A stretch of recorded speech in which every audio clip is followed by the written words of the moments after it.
Makalipas lang ang ilang minuto, ay agad lumitaw si Clea sa harapan ni Lino at bigla ring yumakap habang tumutulo ang luha. Dahil sa hindi handa si Lino sa pagbangga noon sa kanya, kaya napahiga siya sa lupa habang mahigpit ang yakap sa kanya ng diwata. Sabi naman ni Roulette, Ehem, ehem, mas matagal pa ang yakap mo kay Lino kaysa sa amin ah. Napalingon naman si Clea sa likuran. Ay, nandito pala kayong lahat. Nakakahiya naman. Sabi naman ni Lino, Clea, kumusta ang pamilya ko roon? Wala bang sumalakay na kalaban o mga aswang? Meron, Lino. Maraming aswang at isang malakas na albularyo. Ha? Anong nangyari sa pamilya ko? Ligtas naman sila. Ang totoo nga niyan, namatay rin ako saglit. Pero nagawa akong buhay ni Gabriel. Siya ang bumuhay sa akin. Siya rin ang tumapos sa mga kalaban. Lalo na roon sa isang itim na albularyo. Napakalakas rin kasi ng kapangyarihan noon eh. Hindi ko kinaya. Bugbog sarado din sina Rene, Ron at Ringo. Paano ka nabuhay, Lino? Naramdaman kong nawala ang aura ng buhay mo. Nakita rin ni na Mariposa at Gabriel ang pagkamatay mo sa kanilang pangitain. Mahabang kwento, Clea. Pero sa ngayon, unahin na muna nating ilabas ng syudad ang mga kasama natin rito. Isang oras na lang ang natitira ay papasabugin na ng gobyerno ang buong bayan ng Vinictican City. Kaya magsialis na muna tayo rito. Unahin mo na ang mga Okami. Igawa mo na sila ng portal papabalik sa lugar nila sa Cebu. Okay, sige Lino.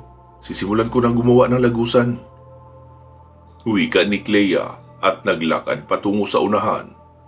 Lumapit naman si Lino sa kinaroroonan ng mga Okami. Kay, nagpagawa na ako ng portal papabalik sa lugar niyo sa Cebu. Maraming salamat sa tulong na ginawa niyo sa misyong ito. Mas mahihirapan kami kung wala ang grupo mo. Ikinalulungkot ko rin ang pagkamatay ng iba mong mga kasama. Walang anuman, Lino. Lahat naman tayo na nagpunta rito ay handang magbuwis ng buhay. Ikaw nga ay mukhang namatay rin sa laban.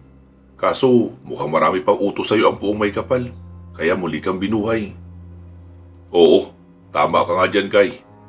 Sinabi ko nga na wag na akong buhayin dahil pagod na rin talaga ako. Binatilyo pa lang kasi ako ay nagsisimula na ako makipaglaban sa kasamaan hanggang ngayon. Kaso ayaw pumayag eh.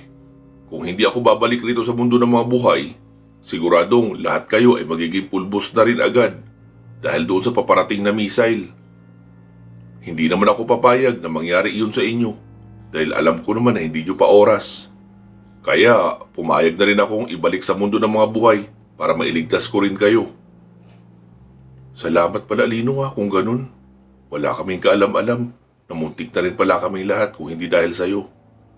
Wika ni Kai, sabay nakipaglamano kay Lino. Sabi naman ni Clea, Lino, nakaredy na ang portal nila. Sabi naman ni Lino, paano Kai? Hanggang sa muli. Oo, Lino, hanggang sa muli. Kung may laban na kailangan mo ang tulong namin, ay huwag ka magdadalawang isip na sabihan o ipasundo kami. Handa kaming tumulong para sa misyon ng kabutihan. Oo Kay, makakaasa ka. Salamat uli ha. Pati na rin sa inyong lahat ng mga Okami. Utang ko rin sa inyo ang panalo nating ito. Tumango naman ang mga Okami, saka nagsitayo at pumasok na sa portal na ginawa ni Clea sa isang puno. Makalipas ang ilang minuto ay nakapasok na ang lahat. Humarap sila papabalik. Kumaway, saka unti-unting sumara ang portal. Sabi naman ni Lino, So, paano kayo Rafael? Saan ko kayo ipapahatid? Sabi naman ni Rafael, Kailangan managot ng mga nasa headquarters sa ginawa nilang ito. Special unit pa kuno at babayaran ng 2 milyon. Paano pa namin mapapakinabangan ang perang ibabayad nila? Pupulbusin naman pala kami. Sabi naman ni Richard, Hayaan nyo, ako ang maniningil sa ginawa nila sa legal na paraan. Sige Lino, igawa mo na lang kami ng portal papabalik sa Santa Barbara. Maniningil kami roon. Clea, pasuyo uli, papabalik ng Santa Barbara. Wika ni Lino na agad namang sinunod ni Clea.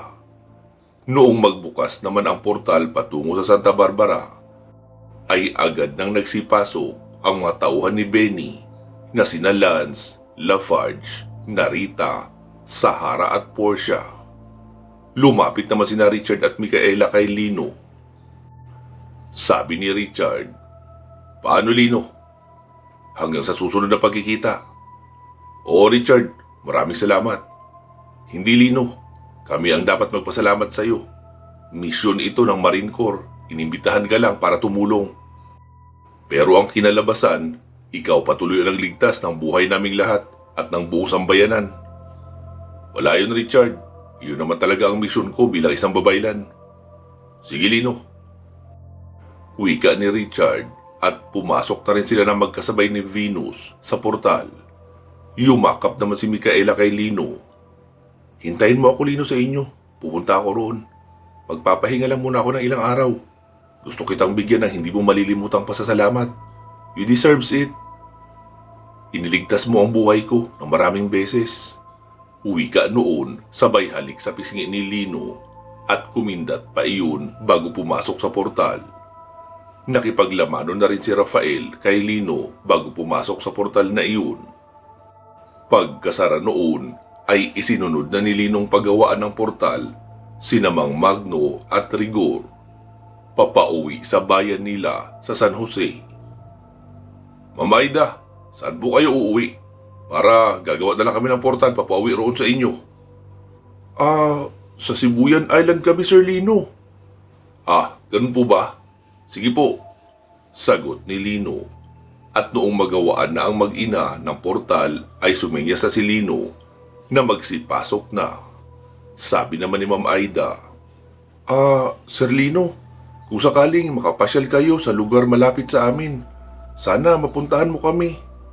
Tsaka kung kailangan nyo ng alalay sa iba nyong mga misyon, ay willing din po kami ng anak ko na mag-volunteer na sumama. Pagka-uwi lang namin, ay magde-training kami ng self-defense. Ngayong alam na namin na totoo ang mga aswang at may mga zombie pa nga, paghahandaan na namin ang mga ganoong panganib. Sabi naman ni Vencer, "Sir Lino, may cellphone number po kayo? Kukunin ko sana. Huwag po kayo mag-alala. Hindi ako makikipag-textmate. Hindi ko naman kayo type eh.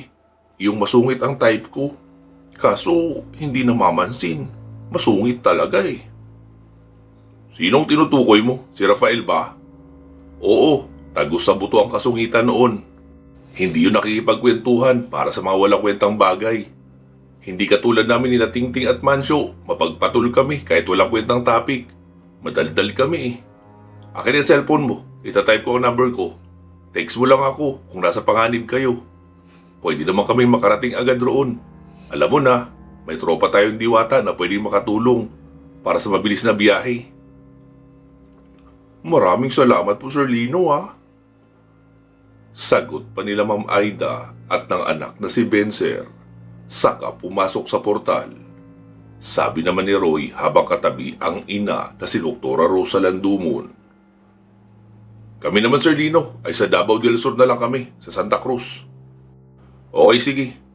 Siya nga pala, Doktora Rose. Maraming salamat sa paggawa niyo ng antidote na pangkontra sa virus." "Nako, wala kang dapat ipagpasalamat, Lino. In the first place, kasalanan ko ang lahat. Ako ang nag-imbento ng base chemical noon na dinagdagan na lang nila kaunti ng twist para makagawa ng virus." "Huwag niyo pong sisihin ang sarili niyo, Doktora. Malinis ang konsensya niyo na maganda ang inyong hangarin sa pag-imbento noon. Para makatulong sa mga may sakit. Talagang may mga tao na inuubos ang oras sa pag-iisip kung paano sirain ang mundo. Kaya ang masasabi ko dyan, minalas lang kayo na napunta sa maling kamay ang imbensyon nyo na magandang gamot." "Oo nga, Lino. So papaano? Mauuna na kami. Kailangan ko talaga magpahinga at magpa-psychological test. Parang magkakatroma ako sa lahat ng nasaksihan ko rito." Wika ni Doktora Rose at pumasok na sa portal kasama ang anak. Sabi naman ni Lino, Kinakulas at Mancio, "Kayong dalawa, anong balak nyo? Uuwi na kayo ng Naranjo? Sabi naman ni Mancio. Matapos naming ibuwis ang buhay namin sa laban na ito, papauwiin mo kami agad ng ganun-ganun lang? Magpakain ka muna ah. Kahit sinigang na baboy lang, yung maraming taba. Tapos may sausawan na patis, sili at kalamansi. Tapos pagpahingahin mo na rin kami uli doon sa resort. Relaxing roon eh, malapit sa dagat din. Sabi naman ni Lino kay Kulas. Ano Kulas? Saglit na nag-isip si Kulas bago nagsalita. Sumasang-ayon ako kay Mancio. Sagad sa buto rin ang gutom ko eh. At ayoko na simpleng pagkain lang. Gusto ko rin ako sinasabi niyang sinigang na baboy. Eh di sige pala, magsama-sama na tayo pababalik ng San Sebastian. Saka tayo magtungo ng San Pablo. Nasa San Pablo yung private resort eh. Sa lugar nila Tingting. Sabi naman ni Mancio.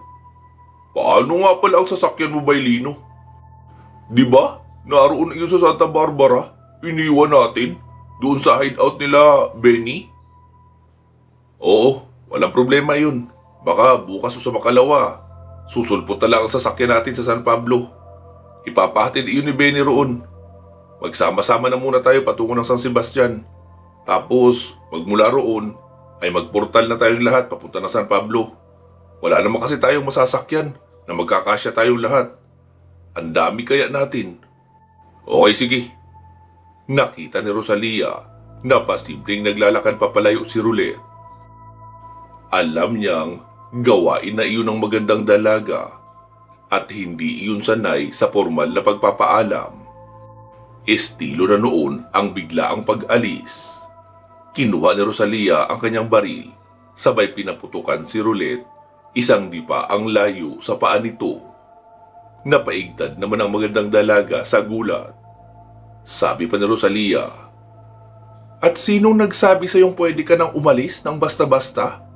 Ginawa mo na ang moves na yan dati, kaya hindi ako papayag na maulit pa. Sabi naman ni Roulette, anong ginagawa mo Rosalia? Tapos na ang misyon ko rito. Teka, bakit ka may misyon? Kanino ka naglilingkod? Tanong pa ni Rosalia. Wala akong amo Rosalia. Naglilingkod ako ngayon sa panig ng kabutihan. Tsaka ang misyon ko ay ang tulungan kayo ni Lino sa misyon rito. Lalo at hindi naman ito laban ng kapangyarihan at elemental lang. Kasama rito ang teknolohiya. Kaya alam kong meron akong maitutulong sa inyo. Ngayong tapos na ito ay hindi na ako kailangan rito. Lumapit naman si Rosalia ng tuluyan at niyakap si Roulette. Walang hiya ka? Pinapaiyak mo ako? Sinong nagsabing hindi ka na namin kailangan? Kahit lukalokang asasin ka at dating kriminal, ay itinuring na kitang kapatid. Magmula noong pumanig ka sa kabutihan. Kaya hindi ka pwedeng basta na lang tumalikod sa pamilya. Sabi naman ni Roulette. Teka Rosalia, parang may hindi ka sinasabi ah. Kakaiba ang speech mo ngayon at may pag-iyak pa. Roulette, may papakiusap sana ako sa iyo. Huwag ka munang umalis. Dahil sa susunod na mga araw ay aalis ako. Uuwi muna ako sa pamilya ko sa Manila. Hindi ko alam, pero parang natrauma ako sa mga nasaksihan ko rito sa Vinictican City. Lalo na yung muntik na tayo maging abo, gawa noong missile ng gobyerno. Parang nawala ako sa sarili. Kailangan ko munang umuwi sa pamilya ko. Baka sakaling doon ko mahanap ang sarili ko. Oh, ano namang kinalaman ko sa pag-uwi mo sa inyo? Gulat na tanong naman ni Roulette. Sa'yo ko iiwanan si Lino. Alam kong may pagtingin ka rin sa kanya. At napag-usapan na natin ito dati, di ba? Gusto kong ikaw ang umalalay sa kanya sa misyon. At magbigay ng kalinga na matagal kong hindi maibibigay. Hala siya, gawin ba akong substitute wife para kay Lino? Bakit? Ayaw mo? Bakit din? Sinabi ko bang ayaw ko? Ito naman, judgmental agad. Oo na, sasamahan ko na si Lino sa mga misyon. Ganun din naman, kahit hindi ako sumama, pagmamonitor rin naman ako sa kanya kung nasaan siya at kung kailangan niya ng tulong ko. E di mas mabuti na iyong kasama niya talaga ako sa misyon. Sabi naman ni Rosalia, substitute ka lang ha? Huwag kayong bubuo ng anak. Kukutusan talaga kita. Hala siya, kung makapagsalita ng ganyan, Huwag kang mag-alala, wala na akong matres. Operada na ako. Dahil ayoko maging balakid sa misyon ang bagay na iyon. Kaya wala kang dapat ipag-alala sa akin. Hindi kami magkakaroon ni Lino ng anak, kagaya doon sa maharot na si Mariposa. Nililinaw ko lang. Wika ni Rosalia. Siya nga pala, teka lang. May narinig ako sinabi si Micaela na babalik siya rito para magpasalamat. Siguro naman, alam mo kung anong ibig niya sabihin roon. Tanong ni Roulette. Oo, alam ko yun. May basbas ko yun. Kaya pwede rin nilang gawin ang bagay na iyon. Tsaka, hindi mag-i-stay na matagal si Micaela rito kapag dumalaw siya kay Lino. Dahil isa siyang active officer ng Marine Corps. Siguradong maraming magbabago roon dahil sa kagagawan ng mga boss. Eh di sige, kung wala ka talagang ibang mapagbibilinan kay Lino, hindi ako na mag-aasikaso sa kanya. Basta bumalik ka ha, huwag ka masyadong matagal doon sa Maynila. Oo naman, babalik din ako. Kailangan ko lang din ayusin muna ang isipan ko. Magiging pabigat lang ako sa mga misyon ni Lino kung ganito ang sitwasyon ko na may namumuong takot sa akin na hindi ko maipaliwanag. Eh di sige tara na, kinakawayan na tayo ni Lino, pinapalapit na tayo. Sagot naman ni Roulette. Samantala, habang nasa unahan sina Rosalia at Roulette na nag-uusap, sabi ni Lino kay Tingting, Ting, halika, samahan mo muna ako. May titignan lang ako sa itaas ng City Council building. Parang may nakita ako kanina eh. Bay Kulas at Bay Mansyo, dito muna kayo. Bantayan nyo ang paligid, baka may mga sasalisipan na infected. Clea, tignan mo rin muna yung dalawa sa unahan. Mahirap na. Okay, sige Lino. Sagot ni Clea, tapos umakyat na nga sa gusali sina Lino at Tingting. Kuya Lino, anong titignan natin? Basta, hindi ako sigurado eh. Wika ni Lino at nauna na sa pag-akyat hanggang sa ikatlong palapag. Pinasok niya ang isang silid na mukhang siyang ginagamit ni Damian Lozarte bilang opisina. Habang paikot-ikot pa na nagsisiyasat sa paligid si Tingting, si Lino naman ay naroon sa loob. Tama nga siya nang naisip. May isang itim na attache case sa lamesa. At ang hinala niya, pera ang laman noon. Maaaring iyon ang pangbayad sa mga kinontratang hitman ni Damian. Aalis na sana siya noong makita ang pinakaibabang drawer ng lamesa. Binuksan niya iyon dahil naisip niya na baka may mga armas na pwede niyang iuwi. Halos nagamit na kasi nila lahat ng armas at bala na dala. Wala nang istak sa bahay na magagamit si Rosalia. Pero doon pala siya nagkamali ng inakala. Dahil hindi armas ang laman noong malapad na drawer sa pinakaibaba, kundi mga nakabandel na pera. Sabi naman ni Tingting noong makapasok, Kuya Lino, anong meron dyan? Biyaya, Tingting. Biyaya na magagamit natin para mas marami tayong matulungan ng mga tao. Dahil sa pagka-curious ay sumilip na rin si Tingting at nanlaki ang kanyang mga mata noong makita na puno ng pera ang malapad na drawer. Kuya Lino, hindi ba masama kung kukunin natin yan? Sa tingin ko naman Ting ay hindi. Unang-una, gagamitin natin ito para itulong rin sa ibang tao at may magamit tayong pondo sa mga misyon natin. Pangalawa, paparating na ang ikalawang nuclear missile, di ba? Kapag iyon bumagsak rito, siguradong magiging abo lahat ng narito. Mapakahoy man o papel. Ibig sabihin, wala na rin makikinabang sa perang ito. Kaya mas mabuti nang kunin na natin at gamitin sa mabuti. Sa bagay, tama ka Kuya Lino. Sagot ni Tingting at nagbukas pa ng ibang drawer. Doon siya nakakita ng walang laman na traveling bag. 1 metro ang haba noon at nasa 1.5 ruler naman ang lapad. Dinala niya iyon malapit kay Lino at pinagtulungan nilang ilagay ang mga nakabandil na pera sa bag na iyon. Pati na iyong nasa itim na attache case ay isinama na rin nila. Halos mapuno ang bag na iyon matapos nilang mailagay ang lahat ng perang naroon. Sige na Ting, ikaw na ang magdala niyan. Kailangan na natin umalis rito. Kalahating oras na lang ay babagsak na rito ang nuclear missile. Kalahating oras pa pala, Kuya Lino eh. Bakit ka nagmamadali? Kasi Ting, di ba, hindi naman dito sumabog ang unang missile. Paano kung ipadala nila kaagad ang ikalawa? Di sumabog ng mga kasamahan natin doon. Mabuti ikaw dahil kasama kita. Mapoprotektahan kita ng shield ko. Sila, hindi. Di sige pala, Kuya Lino. Tara na. Uwi ka ni Tingting at dali-dali nang bumaba.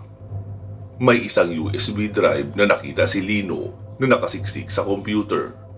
Binunot niya iyon at inilagay sa bulsa.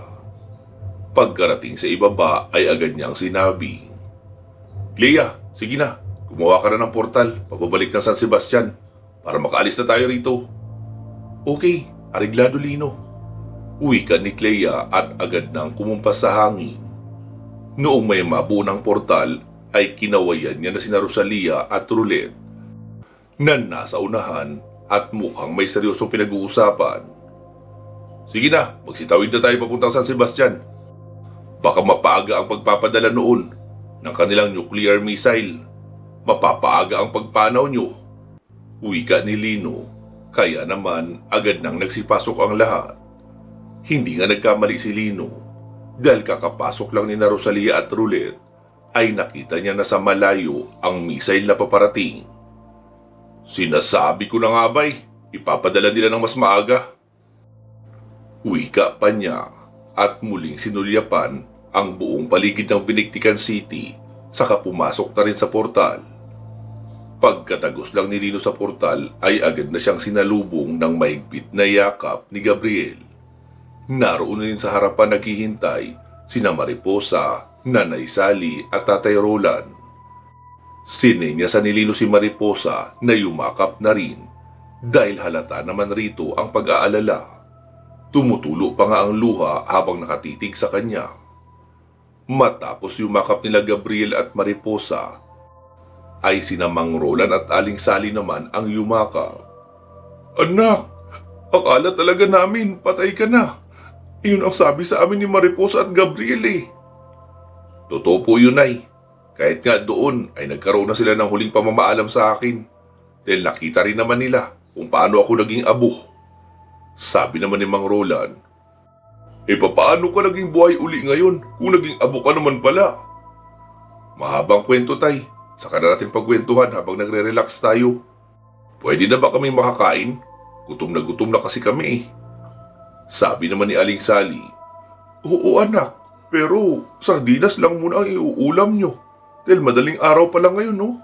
Wala pang mabibilhan ng karne at gulay sa palengke. Ang sabi ni Mancio ay gusto nyo raw ng sinigang na baboy. Kaya yun ang lulutuin ko. Aagahan ko na lang ang pagluluto para mga alas 9 ay makakain na kayo uli at sinigang na ang ulam nyo. Sige po, Nay. Pagtsatsagaan na namin yung sardinas. Pero may kanin po ba? Nagsaing na ako anak kanina noong sabihin ni Clea na buhay ka at mukhang pauwi na. Malapit na maluto iyon, iniin-in na lang. Maligo at magbihis na muna kayo para saktong-sakto. Handa na ang pagkain pagkatapos yung maglinis ng katawan. Muling lumapit si Lino kay Gabriel. Anak, balita ko ay may mga aswang na sumugod rito ah. Opo, Papa. Pero kayang-kaya ko naman po. Ayaw lang kasi nila akong palabasin kaagad dahil delikado raw. Kaya nasaktan tuloy sina Ate Clea. Tsaka sina Tito Rene, Tito Ron at Mang Ringo. Sabi naman ni Ringo na naroon nakatayo sa may labas ng bakuran. Ehem. Bakit naman Mang Ringo ako Gabriel? Tapos si Rene at Ron ay Tito. Kasi po mukhang matanda ka na eh. Sabi naman ni Rene. Tama naman ang bata Ringo. Di hamak naman na mas matanda ka talaga sa amin. Pero okay pa rin ang Tito Ringo no, kaysa doon sa Mang Ringo. Sabi naman ni Lino. Gabriel, anak, pagbigyan mo na si Ringo. Huwag nang Mang Ringo, Tito Ringo na lang. Ilang beses niyang ibinuwis ang buhay niya para mailigtas kayo roon sa Biniktikan City, di ba? Pati na rin dito. Kaya regalo mo na sa kanya ang pagtawag ng Tito, imbis na Mang Ringo. Okay po, Papa. Sige po, Tito Ringo. Tito ka na ngayon, hindi na Mang Ringo. Wika ni Gabriel. Malawak naman ang naging pagngiti ni Ringo at sumaludo pa sa bata. Lumabas ng bakuran si Lino at pinuntahan ang mga elemental. So, papaano? Salamat uli sa inyo ha. Napakamadugo ng pinagdaanan nating laban, lalo sa Biniktikan City. Salamat sa tulong nyo. At huwag na kayo magsalita. Alam ko na ang sasabihin nyo. Wika ni Lino noong nagtaas ng kamay pareho sina Ringo at Rene. Oo na, bukas pupunta ako sa bayan. Pero baka sa hapon pa. Ibibili ko kayo noong tubig na may kulay. Tapos litsyong baboy, tabako, prutas, tinapay, at maraming tsokolate. Meron pa ba ako nakalimutan? Tanong ni Lino sa malakas na boses. Nakangiti naman ang apat at umiling-iling. Di sige na, umuwi na muna kayo sa balete at magpahinga. Hintayin nyo na lang ang pagdating namin doon bukas. Tumango naman ang apat at agad nang nagsialis. Muli na pumasok si Lino sa bakuran. Si Gabriel at Mariposa na lang ang naghihintay sa kanya sa bahaging iyon. Kaya noong makalapit ay hinalikan niya sa pisngi si Gabriel. Sabi naman ni Gabriel, Papa Lino, si Mama rin, kiss mo rin siya. Panay kaya ang iyak niya noong makita namin ang pagkamatay mo. Sabi naman ni Mariposa, Ano bang pinagsasabi mo anak? Siyempre malulungkot rin ako, tatay mo siya eh. Huwag mo nang patulan ang pinagsasabi ng anak mo Lino, hindi niya alam ang sinasabi niya. Wika ni Mariposa, na biglang namula dahil sa hiya. Pero ngumiti lang si Lino at hinila ang bewang ni Mariposa. At noong mapalapit iyon sa kanya, ay sa kanya siniil ng halik sa labi.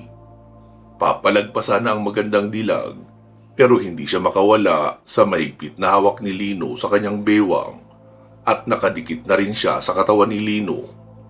Noong maghiwalay ang kanilang mga labi, ay sabi ni Lino, Mariposa, maraming salamat sa pag-aalala mo para sa akin. Pero masigit kong ipinagpapasalamat ang pag-aalaga at pagprotekta mo sa anak natin. Naku, wala yun Lino. Siyempre ako ang nanay niya, kaya mamahalin at aalagaan ko talaga siya sa abot ng aking makakaya. Oo, alam ko. Pero salamat pa rin. Wika ni Lino, tapos inakay niya na papasok ng bahay ang kanyang mag-ina. Pansamantala po muna natin puputulin rito itong ating kwento. Magsama-sama po tayong muli sa part 305. Mag-iingat po kayo palagi at hanggang sa muli.